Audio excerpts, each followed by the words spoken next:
happens the same day every year. Film diawali dengan memperlihatkan sebuah tradisi aneh yang dilakukan oleh seorang pemimpin kota bernama Hilda, tidak pakai roam. Tradisi ini disebut kaling, di mana para pemerintah di sana akan mengeksekusi orang yang mereka anggap sebagai sampah masyarakat, tanda kutip, yang kebetulan di situ sudah ada 2 orang bocil dan 1 ibu-ibu yang mereka eksekusi tepat di depan masyarakat.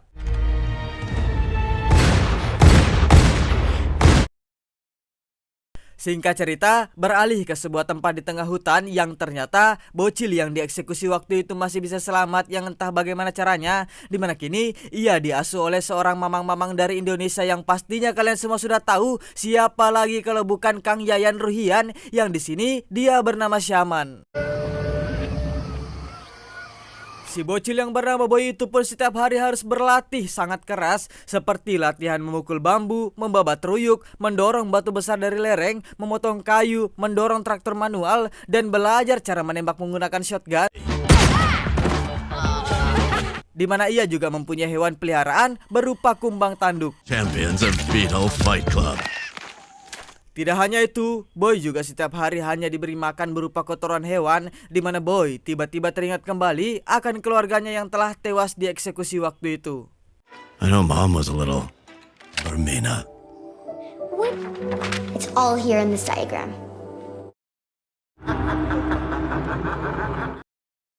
Keesokan harinya, Boy pun disuruh ke pasar untuk mengantarkan sayuran, di mana ia bertemu dengan salah seorang polisi yang menyuruhnya untuk pergi, yang ternyata Boy tidak bisa mendengar atau tuli dan tidak bisa bicara atau bisu, tetapi ia paham apa yang orang bicarakan, yang setelah itu ia tidak sengaja melihat bocil yang sangat mirip dengan adiknya yang bernama Mina.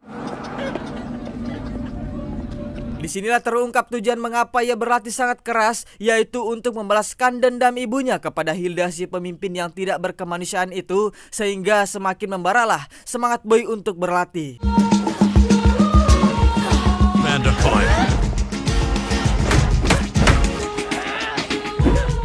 Beberapa tahun pun berlalu dan kini Boy sudah tumbuh dewasa, fisik dan kemampuannya pun sudah dibilang jauh bertambah lebih kuat, seperti menarik batang pohon besar beserta penunggunya, tetapi belum cukup untuk mengalahkan kekuatan Syaman. Setiap hari, kemampuan Boy pun semakin meningkat. Ia sudah mampu sedikit membuat Syaman terjatuh. Refleks menembaknya pun sudah setara dengan John Wick. Tetapi balik lagi, dia belum bisa melumpuhkan Syaman.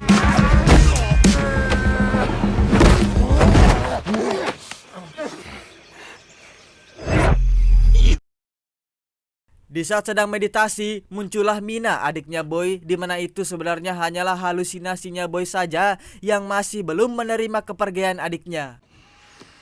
If you don't look at her, then she isn't there. Kemudian Boy dan Syaman pun pergi ke pasar untuk mengantarkan sayuran lagi, di mana di situ Boy tidak sengaja terpesona dengan kecantikan seorang wanita penjual bunga, sampai ketika para utusan Hilda datang dan si wanita mengatakan bahwa ia suka dengan tradisi kaling, sehingga Syaman langsung menyuruh Boy untuk bersembunyi.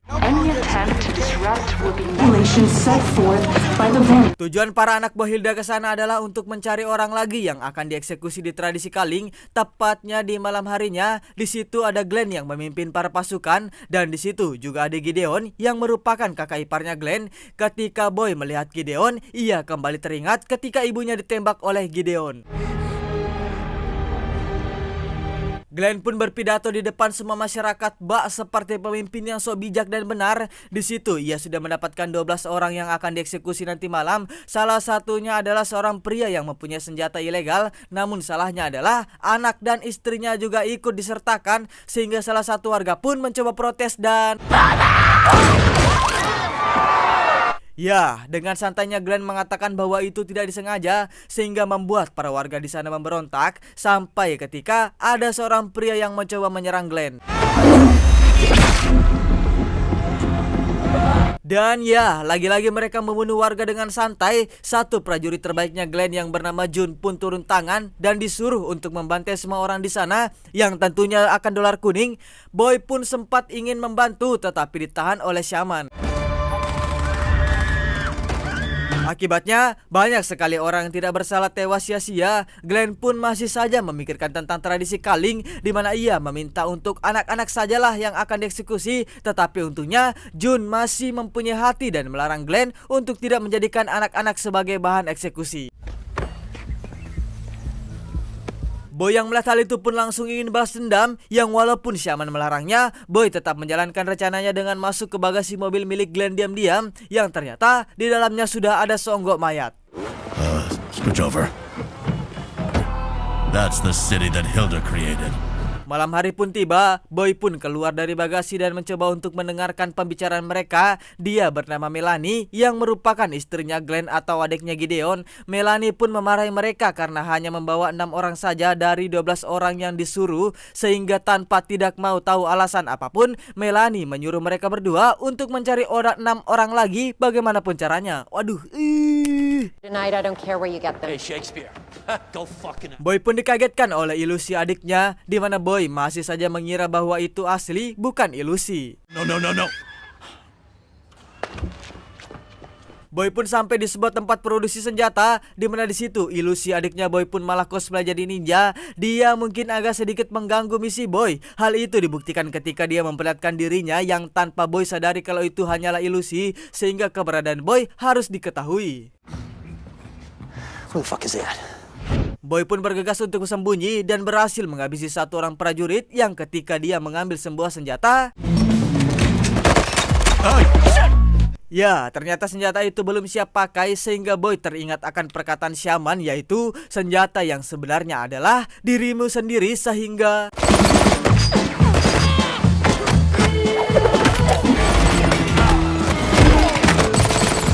Di tengah-tengah itu, Boy pun sempat terpojok, tetapi untungnya salah satu orang di sana membantunya dengan memberikan Boy sebuah shotgun FF.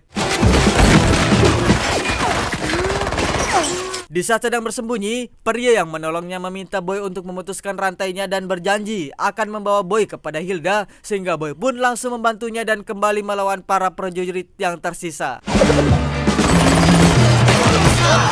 Look at me, part of a team. Dan ya, Boy berhasil menghabisi semua prajurit di sana. Namun ada satu prajurit yang nampaknya sudah gila dan agak susah untuk dikalahkan, yang mungkin karena efek barang haram. 2 kali Boy tumbangkan belum cukup untuk mengalahkannya, dan akhirnya dia memutuskan untuk memotong organ terpentingnya.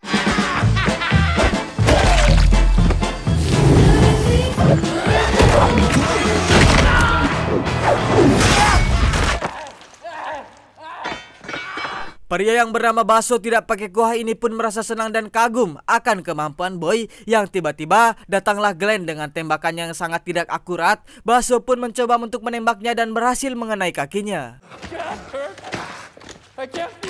Di saat Boy hampir membunuhnya, Baso pun melarangnya karena Glenn bisa dijadikan sebagai informan. Yang setelah itu, Baso pun mengancamnya dengan sebuah dongkrak. Glenn pun akhirnya memberitahukan di mana Hilda sekarang, yaitu di rumah besar Van der Kooi. Glenn mengatakan bahwa ia juga sudah siap untuk membantunya, entah karena takut atau apa. Tetapi Baso tidak sengaja menjatuhkan dongkraknya hingga membuatnya tewas. Sweaty palms. I see that.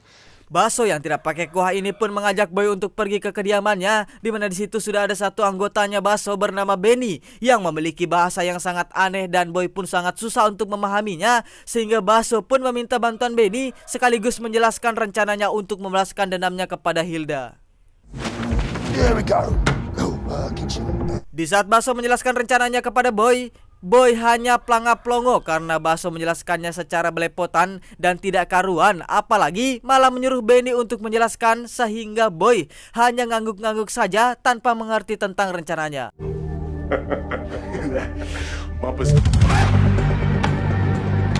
Lots of weird props. Rencana pun dimulai, mereka pun menuju rumah besar Van der Kooi. Di situ mereka berhasil melumpuhkan 2 orang penjaga rumah, di mana Boy disuruh menyamar menjadi seorang koki agar bisa masuk ke dalam. Disguises. Right. How do I play the creme? Why am I creme plating? Dan tentu, Boy yang tidak tahu apa-apa pun hanya bisa pelangap-pelongo saja, sehingga dia mengambil parutan dan berjalan agar terlihat seperti koki, sampai ketika dia menemukan kue bernama makaron atau macaron yang Boy kira biasa saja, ternyata sangat enak. What's that? Macaron? Strawberry. Kemudian Baso yang melihat hal itu pun langsung menyuruh Boy untuk ke atas, yang ketika di atas, Boy tidak bisa mengendalikan emosinya ketika melihat Hilda di sana, sehingga dia langsung melepaskan baju kokinya dan pergi ke dapur untuk menghabisi para koki dengan sebuah parutan, yang pastinya akan menyebabkan dolar kuning, jadi maaf kalau warnanya hitam putih ya. On the crib.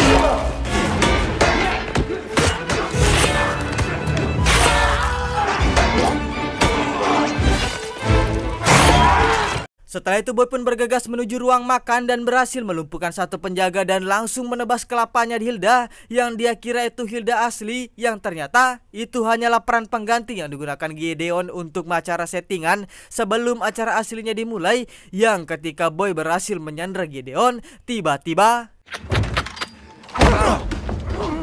ya, datanglah Jun, di mana ia menyuruh Gideon pergi, sehingga inilah pertarungan antara Boy dan prajurit terbaik itu.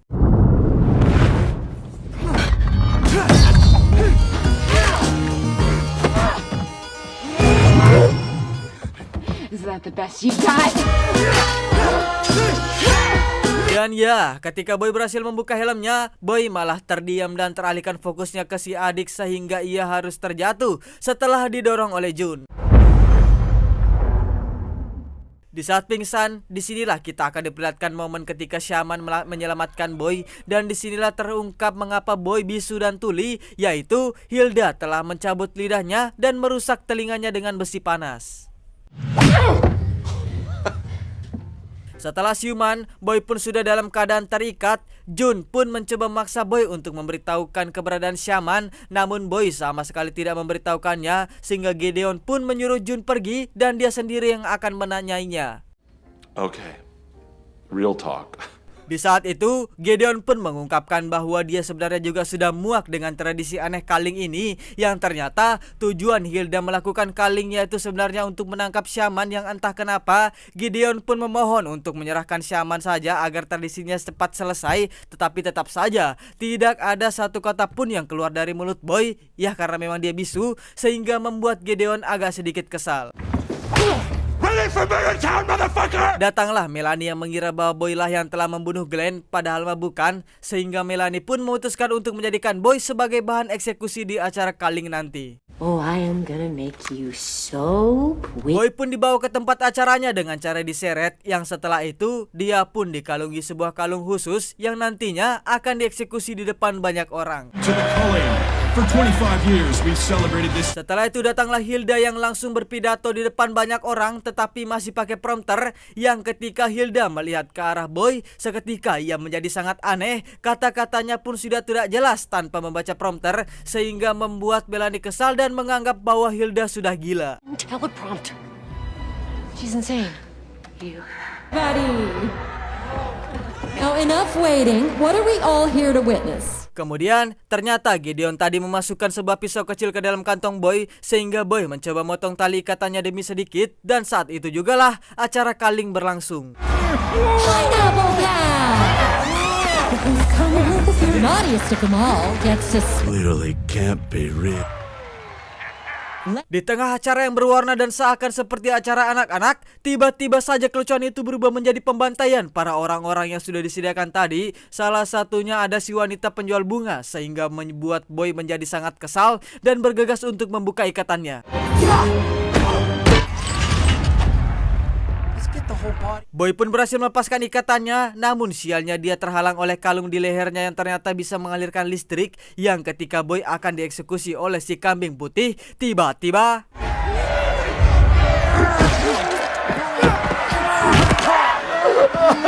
dan ya, ternyata itu adalah Baso yang menyamar, dan ada juga Benny yang langsung menembak secara membabi bagong, sehingga mereka bertiga pun langsung membantai orang-orang di sana. Baso pun memberikan sebuah senjata kepada Boy berupa sarung tinju besi yang dapat mengeluarkan peluru apabila digunakan, sehingga inilah saatnya mereka membalaskan dendamnya.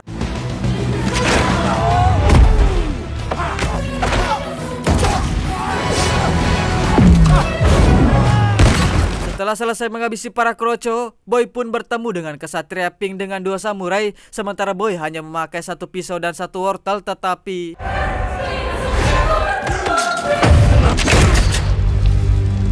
Di saat Boy berhasil mengalahkannya, tiba-tiba datanglah Melanie dengan sebuah shotgun yang untungnya dia diselamatkan oleh Benny yang justru malah dialah yang terkena tembakannya. Baso pun mencoba untuk melawannya, tetapi naas dia juga harus terkena tembakannya sehingga Boy harus melawannya dengan sedikit teknik. Murder! That was me! It was improve my ratings. No, wait! Dan setelah membuat Melanie mengkokop kamera siaran langsung, Baso pun langsung menyuruh Boy untuk melanjutkan perjalanannya, yaitu mencari Hilda. Sempat membantu Boy melawan prajurit yang tersisa, Baso pun akhirnya tewas setelah ia kehabisan darah. Boy pun kembali bertemu dengan Gideon yang sudah sekarat setelah ia ditembak oleh Melanie. Ia pun memberikan kunci yang merupakan akses untuk bertemu dengan Hilda. Di saat Boy akan membunuhnya, ilusi adiknya pun melarangnya karena Gideon telah membantunya. Tetapi kali ini Boy sudah sadar bahwa ia hanyalah ilusi dan akhirnya Boy pun langsung bergegas menuju ke ruangan Hilda, di mana di dalam lift itu Hilda mencoba memberitahukan Boy bahwa ia tidak akan berhasil karena prajuritnya masih banyak. Tetapi dengan tekad kuat yang dimiliki Boy, ia pun langsung menunjukkan gambar mendiang adiknya yang sesampainya di atas dikira akan ditembak. Jun justru mengajak Boy untuk bertemu dengan Hilda. Sesampainya di ruangan Hilda, betapa terkejutnya Boy ketika melihat foto keluarga Hilda yang di situ sudah ada dirinya waktu kecil dan adiknya Mina, yang ternyata disinilah sebuah kebenarannya terungkap bahwa Boy sebenarnya adalah anaknya Hilda dan Shaman dahulu sebenarnya adalah seorang tentara bayaran yang ditugaskan untuk membunuh keluarga Hilda, di mana dia sudah berhasil membunuh ayahnya Boy sehingga pada waktu itu Hilda pun membunuh seluruh keluarganya Shaman, tetapi Shaman berhasil melarikan diri. Di saat Boy sedang menenangkan diri di tengah hutan, ia diculik oleh Shaman yang ternyata Shaman lah orang yang telah membuatnya bisu dan tuli. Shaman jugalah orang yang telah memanipulasi pikirannya bahwa Hilda bukanlah ibunya melainkan istrinya, sehingga dia menggunakan Boy untuk menjadikannya sebagai boneka balas dendamnya. Astagfirullah, maaf ya kalau agak sedikit gimana gitu ya, soal panjang banget ini satu tarikan nafas juga.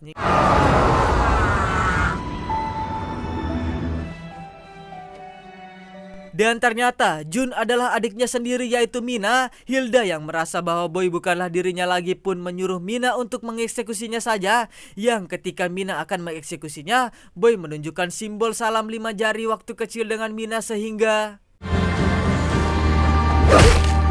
dan ya, karena Mina telah membelot, mereka berdua pun diserang oleh para prajurit sehingga inilah kombo adik kakak yang sudah lama tidak bertemu.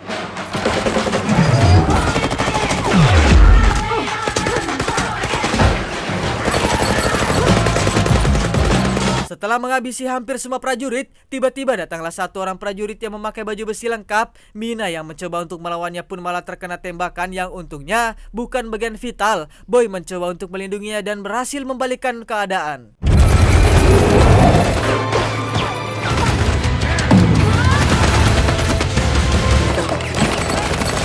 Dan ya, mereka pun berhasil kabur melalui lift yang sesampainya di bawah. Di situ sudah ada Shaman yang sudah menunggu dan sudah menghabisi semua prajurit yang tersisa. Shaman pun menyuruh Boy untuk menghabisi Mina, tetapi tentu saja Boy menolaknya sehingga Mina pun mencoba untuk melawannya.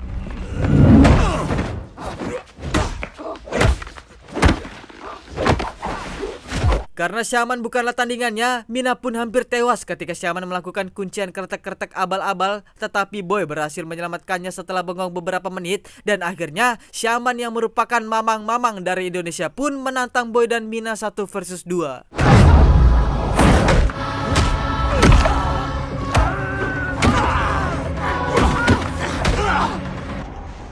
Dan ya, dengan sendal jepit kebanggaannya, Mamang Shaman pun berhasil membuat kakak beradik itu kewalahan menghadapinya. Sampai-sampai dia berhasil melakukan ultinya kepada Boy dan berhasil memecahkan helm PUBG milik Mina.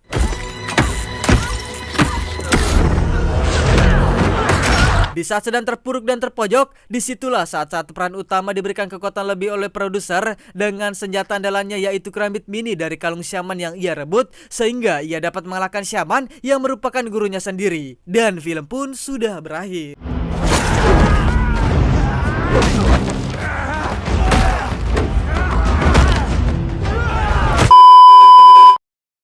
Pesan yang dapat kita ambil dari film ini adalah jangan melawan mamang-mamang dari Indonesia. Loh, Halo guys, buat kalian semua ya, selamat hari raya Idul Adha. Semoga kalian semua sehat selalu. Dan bagaimana kalian sudah kemarin sholat Idul Adha belum, atau malah nggak sholat, atau gara-gara kesiangan, atau ya mudah-mudahan kalian dapat daging yang banyak dari tetangga kalian, atau mudah-mudahan kalian bisa kurban. Yang sudah kurban alhamdulillah, yang belum kurban mudah-mudahan nanti diberikan rezeki yang banyak untuk bisa tahun depan lagi berkurban, amin. Dan doakan juga ya, semoga kita semua juga bisa berkurban, yang bisa belum, aduh. Karena dan kemarin juga itu ada yang viral itu tentang 3 orang anak SMP ya kalau nggak salah, 3 anak orang SMP yang bercandanya itu, aduh, kalau kalian lihat videonya pasti kalian juga kesel, gila itu bercandanya kayak apa gitu. Pasti kalian juga sudah melihat video aslinya dan ya anjing, kesel banget. Apalagi yang salah satunya ya gimana ya, bukannya ini ya, bukannya rasis fisik atau gimana, tapi aduh kenapa gitu, kenapa harus bercandanya sampai kayak gitu. Menurut saya sangat berlebihan sekali. Dan bagaimana kalau menurut kalian guys, pasti ngeselin. Dan satu orang yang di situ yang pakai kacamata itu sudah banyak banget meme-nya di Facebook ya. Bukannya saya pakai Facebook, saya warga Facebook, tapi banyaklah seliweran yang saya lihat dari Facebook karena saya download Facebook buat nyari masuk ke ini komunitas YouTube, bukan komunitas YouTube anjing. Gak apa-apa sih, terserah sih ya. Kayak saya nyari informasi itu tentang kenapa ya dibahas ke situ sih? Ya 3 orang itu gimana gitu. Menurut saya itu agak tidak etis ya, bercandanya itu berlebihan banget anjing malah dia. Dan parahnya lagi tuh di-up ke medsos gitu loh. Kalau orang Palestina yang lihat itu bagaimana gitu. Pasti pemikirannya betapa, aduh. Mudah-mudahan mereka nggak tahu ya kalau itu orang Indonesia gitu. Dan ya buat para kalian yang bocil-bocil SMP dan SMA menengah ke bawah, mohon dipikirkan gitu kalau mau bercanda atau pikirannya itu dipakai gitu loh. Semua itu tolong para orang tua juga dididik agar anaknya itu tidak terlalu bebas pergaulannya, jadi bahasanya tuh gila kayak gitu banget ya. Kemarin gue juga lihat anak kecil yang masih belum sekolah itu bisa ngomong kontit gitu. Astagfirullah. Ya udahlah. Ya sekian dari saya juga belum dapat kerjaan yang tetap, jadi masih bisa lah di waktu-waktu luang bikin konten ya. Jadi dimaklumin aja kalau jarang itu buat kalian semua ya. Dan saya Gimas untuk undur diri. Assalamualaikum warahmatullahi wabarakatuh. See you next di video guys ya. Semangat buat kalian para pencari kerja.